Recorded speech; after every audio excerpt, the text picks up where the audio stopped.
The Way of Jesus is the series, and everyday life at university presents different ways that we can go. The way of consumerism, the way of celebrity, the way of power. And if we're not careful, we can wander off the right way and follow these other ways. The Jesus way is the way we want to go. And Pastor James set this up last week by talking about the way of, anyone remember? Herod, okay. It was 2 weeks ago. 2 weeks ago, yeah, that's all right. You've got a good reason to forget. The way of King Herod. We're looking at Jesus and his way, and then how in the New Testament, in the time of Jesus, there are these other ways that are offered. The way of Herod was the way of affluence and appetite and ambition. It was this very self-aggrandizing vision. But here's another contrast, and this is the one I want to talk about tonight. It's the way of Jesus or the way of Caiaphas. How many of you heard of Caiaphas? Yeah, some, but not all. And it's okay. Caiaphas isn't mentioned a lot in the New Testament. Caiaphas is the high priest at the Jerusalem temple at the time of Jesus. King Herod tries to kill Jesus when he's a baby and fails. Caiaphas succeeds. Caiaphas is the one who leads the plot to arrest Jesus, and then he presides over Jesus' trial and execution.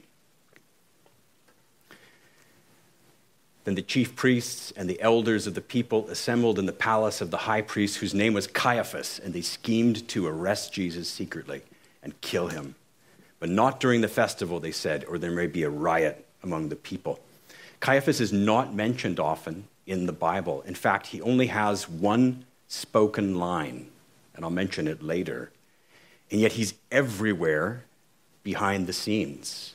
He's like the emperor in the Star Wars movies, whose presence is felt more than seen. Show them a picture of what the emperor looks like. I've never mentioned Star Wars in a talk or sermon before, and I feel totally ashamed of myself now. I'm sorry, I shouldn't have done it. Please have me back to speak. I won't do it again. Good. Wherever Jesus is, Caiaphas is there too. Not always seen, but he's felt. And in effect, when Jesus says, "Come and follow me," Caiaphas is also whispering, "Come and follow me." So there's the way of Jesus, and there's the way of Caiaphas, and a choice confronts us. So what is this way of Caiaphas? What does it look like, and how does it tempt us? I could answer this question very theoretically and theologically, which is my wheelhouse, but not everybody else's. But I decided I'm going to try to unpack this contrast with a story. Because there was a moment in my life, a very formative moment, when I saw this contrast laid out in crystal clarity. Before I was a campus pastor, I was a university lecturer in Germany. And before then, I was a university lecturer in Malawi, which is a very small country in South Central Africa. And I had this church-related job. The church denomination in Canada that I was baptized in and raised in was Presbyterian. And it loaned me, when I'd finished my studies, my university studies, it loaned me to its sister denomination in Malawi to be a pastor and a professor at the theological college attached to the University of Malawi. And I taught theology and church history to undergraduates like you for 4 wonderful years. Is anybody here from Malawi? No. I'm not surprised. Malawians don't often make it to Canada. It was a remarkable 4 years in my family's life, but it wasn't easy. It was never easy, in fact. Malawi suffered greatly for much of the time we were there, from economic inflation, rampant inflation, social unrest, and energy shortages that were crippling. And when I arrived with my family at the beginning of 2011, Malawi had an elected president bent on consolidating power and removing opponents. And this president, his name was Bingowa Mutharika. He even bestowed upon himself the honorific title Ngwazi, which means conqueror. Not a good sign for an elected official. The other worrying thing is when his face began showing up on our currency. A sitting president putting his face on money. I mean, that's right out of King Herod's playbook, right? Self-aggrandizing. So Malawi's stumbling towards a dictatorship. The economy is collapsing, minority groups are being harassed, free speech is being repressed, and political opposition is being intimidated, sometimes violently so. And the university where I was teaching was a bastion of resistance to this authoritarian direction that the government had taken. So the president came out swinging at the university.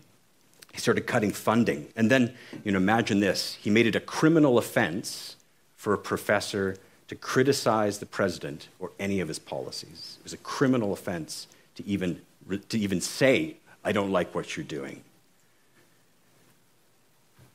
Sometimes the government would close classes outright, and we'd stop teaching for a week. Sometimes students and faculty would walk out, like in that picture. These walkouts were increasingly being met by the police with tear gas and with clubs. These were tense months, particularly for about 5 or 6 months.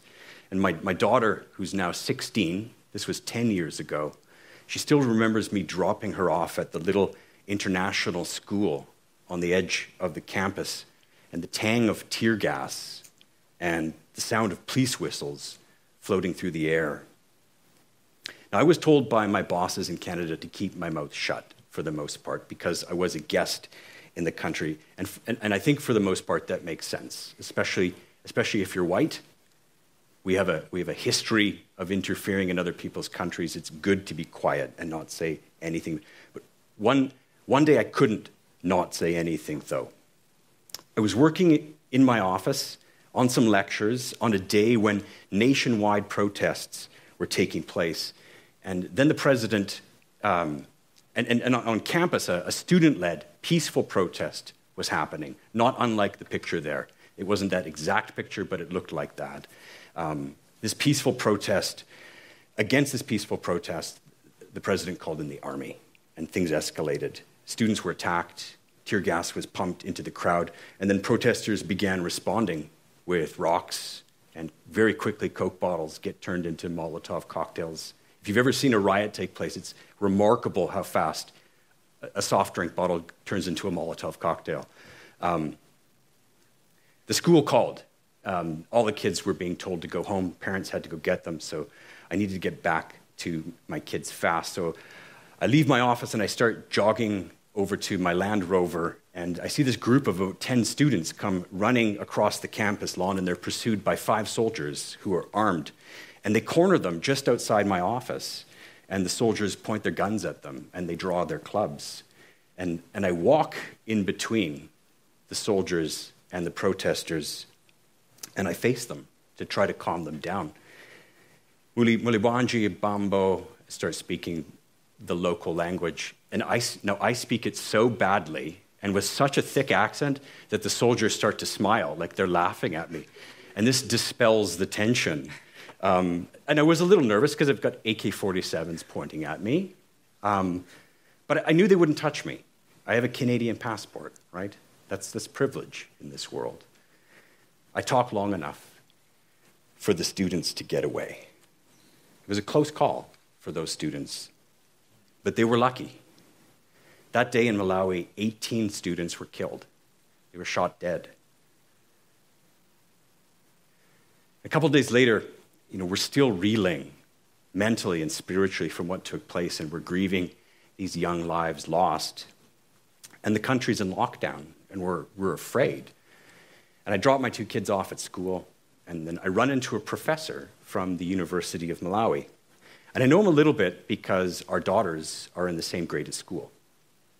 Dr. Garten Kamchidzera. You can bring up the picture of him. I just took a screenshot of his faculty page. Dr. Kamchidzera is a remarkable man. Cambridge educated, law professor, and above all, this deeply devout Christian. An elder of this little Baptist church in the center of town. Sometimes I would even skip out of the big Presbyterian church service when I knew Garten was preaching because I wanted to hear him preach. Not because he was such a great preacher, but because I've never encountered someone who exuded so much joy when he was talking about the Bible or about Jesus. Dr. Kamchadzera was one of the leaders of the resistance. He was one of the movers behind the student protests, always urging peaceful protests. And I bumped into him as I came out of the school, and I asked him how he was doing in the wake of these deaths and this violent repression. And I remember him talking so frankly, so matter of fact, about how he knew his life was at risk now. Not just his life, but his family's and his livelihood. He says to me, Todd, as Christians, we have to speak up for the truth. We have to speak out for those whose voice has been taken from them. But he admitted he was afraid, he was uncertain. And then he quotes a Bible verse to me because he's an African Baptist, and you quote Bible verses a lot. He says, Todd, no servant is greater than their master. Put that on the slide. This is something Jesus says to his followers. Garden says to me, no servant is greater than their master. You need courage to follow Jesus. Kamchadzera is a saint, very obviously. He's a saint. He's living the way of Jesus. Jesus who risked everything for the truth, for the sake of the downtrodden. Garten Kamchadzera was living the way of Jesus in desperate times. I could see that. It's an amazing thing to see it before your eyes. What a contrast to the corrupt men who were running my church. 18 people dead. They said nothing. Worse than that, actually, some of the synodical leaders in my Presbyterian church, which is the largest, most powerful church in the country, defended the president, praising him for ensuring peace and order. Their words were baptizing this bloodshed. Why? These church leaders had chosen the way of Caiaphas. They were mostly concerned with security, with their comfort, and with their standard of living. It wasn't that they actually agreed with what the government did. I know this off record because I asked them later. That was an uncomfortable conversation. They wanted lives of comfort and security, and supporting the government was the best way of ensuring that their church remained comfortable and that they remained comfortable and secure and affluent. Just to be clear about what I'm saying, like my anger right now and then wasn't that my Presbyterian church had political power. Some Christian traditions believe that Christians shouldn't seek political power or influence ever because it's inevitably corrupting. And I think their concern is legitimate often. And I think Pastor James is going to talk next week a little bit about this group in Jesus' time called the Essenes, who really just withdraw from everything. In the Christian tradition, some churches like the Mennonites do the same thing. They simply leave power alone because it's too dangerous. And I respect that opinion, but that's not my opinion. I'm not a Mennonite. I'm a Reformed Christian, so I don't say that Christians shouldn't get involved in politics. And a Baptist like Kamchadzera wasn't avoiding politics either, was he? He was a prophetic political witness against a government's abuse of power and rule. The way of Caiaphas is to believe that religion or faith is a path to security and prosperity. And if politics is the best way to keep your religion secure and prosperous, then that's the bed you end up sleeping in. See, Caiaphas was the high priest of the temple in Jerusalem. Bring up the next slide, Alaric. His family had been high priests for generations. They passed it down, father to son, father to son. Rulers came, rulers went, but Caiaphas' family stayed put. Caiaphas didn't care if Jerusalem was Republican or Democrat or Roman or Greek. he was apolitical, as long as his family was secure, as long as his affluence was certain. For Caiaphas, government power was a means to an end. And in fact, for him, faith is a means to an end, becoming prosperous and secure. And his family grew rich and powerful and comfortable from their position as high priests. Caiaphas' family built this opulent palace in Jerusalem.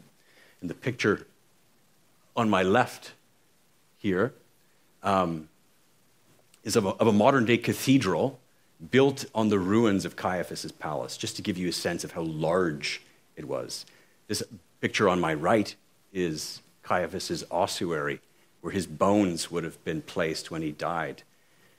Call out to James Perot for these pictures from his recent trip to Israel. It won't be the last time you see pictures of James's trip to Israel. This is a rich man, and he grew rich and powerful because of his religion, because of his connection to the holy city and the holy house of God. Serving God was for Caiaphas a means to make himself secure and comfortable. And this is the context. This is the reason why he seeks to kill Jesus. Jesus must be eliminated for Caiaphas, not because Caiaphas is pro-Roman necessarily or pro-Zealot. It's because he's risk-adverse. And Jesus and his ministry is disruptive, and that's bad for business, his business, which is religion. So it keeps him and his family secure and comfortable. And this is the background in which he utters his one and only sentence in the Bible. A famous sentence, nonetheless. It was Caiaphas who had advised to the Jews that it would be expedient that one man should die for the people. One Jew for the peace of the country. 18 students for the peace of the country. As long as nothing disrupts my lifestyle, my life, my affluence. The way of Caiaphas is the way of using religion, of using God as a means to an end. Prosperity, comfort, success, security. It's easy to think of the way of Caiaphas as a kind of relic, something that happened back then in Bible times, no longer relevant, no longer tempting us. But Caiaphas, just like Herod last week, isn't simply a historical figure from Bible times. He's a type. He's always with us. He's perpetually with us. And the way of Caiaphas has always been a temptation to Christians throughout the ages. I noticed this again in the summertime when I was visiting family in Germany. And we went across the border into France. You can show the picture here.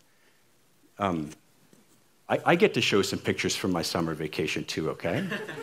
These are the only two, all right? Not 70 pictures like last week. This is me and my 3 kids walking along a street in northern France towards one of the cathedrals. And right beside it is the Archbishop's Palace. Right beside it. All over the place in Europe, we see vestiges of an affluent church where so often faith was a means of securing comfort, wealth, and power. And that meant often aligning itself with the powerful state. The way of Caiaphas, I think, is also strong south of the border, where the Christian life often gets collapsed into the American dream. I'm not being partisan here. Show the picture. I'm not being partisan here about any particular political configuration. Often the American dream is what we use religion to get. In God we trust. The way of Caiaphas is a huge temptation in parts of the world where Christianity is growing. This is through expressions of faith we often call the prosperity gospel. Have you heard of this, the prosperity gospel? This is like faithfulness pays off. God is a means to the end of becoming financially successful, having a beautiful spouse, a promotion, a job. If you just have more faith, you get more things. This is the way of Caiaphas. It's making faith, it's making religion a means to an end. And here's where I think the way of Caiaphas touches your generation most. This is maybe controversial. Maybe you don't like this, and you can talk to me afterwards. Bring up the next slide. Thanks. This is subtle, but it's there. So sociologists of religion coined a phrase about a decade ago that they used to describe the faith of Gen Z and millennials, of the younger generation in North America, of people who've been raised in the church. Sociologists call this moral therapeutical deism, something only sociologists could come up with. It's been widely studied quantitatively and qualitatively. It's complex, but for our purposes, the letter we need to pay attention to is the T, therapeutic. What it means is that we, your generation, has a tendency to follow God in order to get a therapeutical boost. Specifically feeling secure, comfortable, affirmed, and successful. So our faith life often revolves around beliefs and practices that are centered on us, on our experiences and our self-esteem, rather than on God and his kingdom. Some sociologists say most of your generation would be described by moral therapeutical deism. I don't want to believe that. I don't know if it's true. When I first started working at campus, I met a student. This was in 2017. And he had just become a Christian. The student was raised agnostic. He started going to a local church, which I thought was wonderful. He didn't come to UCM, and maybe that was the problem. I don't know. But he was going to church, and then he stopped. And I had a coffee with him. And over coffee, he tells me very frankly, Todd, I think I've made a mistake in becoming a Christian. And he says, I chose to follow Christ because my life was in shambles. My girlfriend had decided to dump me. I was really struggling in my classes. I just failed a couple of midterms. And I had credit card debt. So for the first time in my life, I prayed to Jesus Christ, this Christian God, and my relationship got better. My girlfriend and I patched things up. My grades picked up, and I got a bursary from UBCO. Like blessings, showering on him. Well, you know how the story's going to go, right? His girlfriend dumps him a couple months later. His grades plunge. Credit card debt creeps back up. This is despite him praying all the time and going to church every Sunday. So he says to me, I think I chose the wrong religion. I think I chose the wrong religion. And in my mind, I'm saying, you bloody well did. Chose the way of Caiaphas, you fool. I didn't say that to him, though. I'm a better pastor than that. But he chose the way of Caiaphas. Religion, faith, God is a means to an end. The end being a life of comfort and security and self-fulfillment, where there's no problems. The student is an extreme example of the way of Caiaphas when it's influenced by moral therapeutical deism. To his credit, though, the student at least was honest, right? I think a lot of us aren't. I think this creeps in a lot more, not just with your generation, but with mine too. Caiaphas makes God a means to an end. In the way of Jesus, God is both the means and the end. But here's the catch. Because God is revealed supremely in Jesus Christ, the means and the end are shaped by Jesus, whose life was not marked by safety or comfort or affluence or success. His life was shaped by risk, by sacrifice, by costly love, by courage, and by victory only through the defeat of the cross. And no servant is greater than their master, as Saint Kamchadzera told me. We see this immediately in the New Testament after Jesus is raised to life and then goes to heaven. No servant greater than his master. Can you show the next slide, Alaric? This is Caiaphas' last appearance in the Bible, in the book of Acts, and he arrests two of Jesus' disciples and beats them for doing exactly what their master was doing, showing risk, to love others, to give grace to the lost, to the sick, to the needy. Theologians call this kind of life, the way of Jesus, they call it a cruciform life. You can hear the etymology of cruciform from crux, which is cross. This is a cross-shaped life. And I like this phrase because it contrasts so nicely with this comfortable life urged by Caiaphas. The cruciform life is a life shaped by Jesus. It's a life of blessing, indescribable blessing, but often the blessings that come through sacrifice, sometimes even through suffering. And it's a way of joy, absolutely the way of joy, but not necessarily prosperity, and certainly not inevitably so.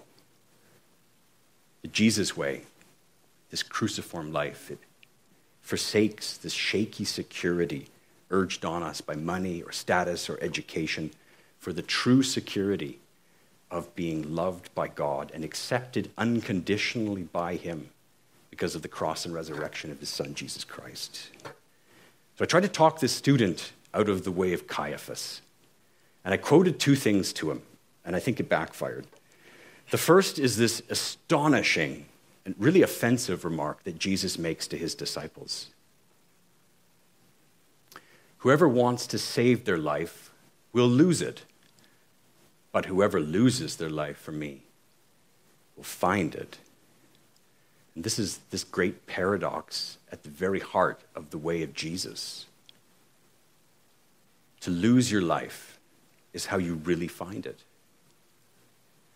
If you try to secure your life, you're going to lose it. So when Jesus calls us to follow him, it's both exhilarating and frightening at the same time. It takes courage because it's the greatest risk we can undertake. And yet at the same time, it's the surest thing we can ever do. And I also quoted to the student this line, this famous saying from the writer C.S. Lewis. You might have come across this. I think this is even often comes up on Google quotes. But it's a great quote. If you look for truth, you may find comfort in the end. You may find comfort. If you look for comfort, you will not get either comfort or truth. Only soft soap and wishful thinking to begin. And in the end, despair. Great line. I was giving my best work with this student, but he wasn't convinced. I laid the choice before him, the way of Jesus, the way of Caiaphas, and he walked away. He went down the road with Caiaphas. So say a prayer for him, but the lure of Caiaphas is strong. It's a temptation. It's strong in our culture, and it's even strong in some of our churches. There is a risk involved in following Jesus Christ, and courage is called for. Not just courage by people like Gart and Kamchadzera, who are faced with this bleeding, burning country that they have to speak into, but courage that you and I need every day in the circumstances that we find ourselves in. To choose the way of Jesus, our dream of security and safety has to disappear. This courage that's needed to follow Jesus, to go down this path, to resist Caiaphas. I've never found it better expressed than in some lines by a poet, W.H. Auden. And I'll end with this, because I know as soon as I mentioned the word poet, all the business students were like, oh, turn off. Poetry. No, I have to throw something to the humanities students here. This is my stuff. And also just, kids, don't smoke, okay? Because you may end up looking like this when you're in your 60s. He's only 36. Yeah. W.H. Auden is one of the great poets of the 20th century. He's professor of poetry at Oxford and at Harvard. Actually knew C.S. Lewis at Oxford. He makes this momentous, courageous decision in midlife to pursue the way of Jesus. He leaves behind his agnosticism and he converts. What a daunting choice. And I think he describes the courage we need so well in his poem, which is called Leap Before You Look. The sense of danger must not disappear. The way is certainly both short and steep, however gradual it looks from here. Look if you like, but you will have to leap. And then this is the final stanza. A solitude 10,000 fathoms deep sustains the bed on which we lie, my dear. Although I love you, you will have to leap. Our dream of safety has to disappear. The second stanza is about as perfect as it gets in describing falling in love with someone for the first part. Plunging into the mystery of a relationship with another person. And that is, in a sense, what it's like to follow Jesus Christ, to come into relationship with him. No doubt, however gradual the path looks to you now, I assure you it is short and steep, and you will have to leap. Maybe plunge head first, 10,000 fathoms deep. When we choose the way of Jesus, our dream of safety has to disappear.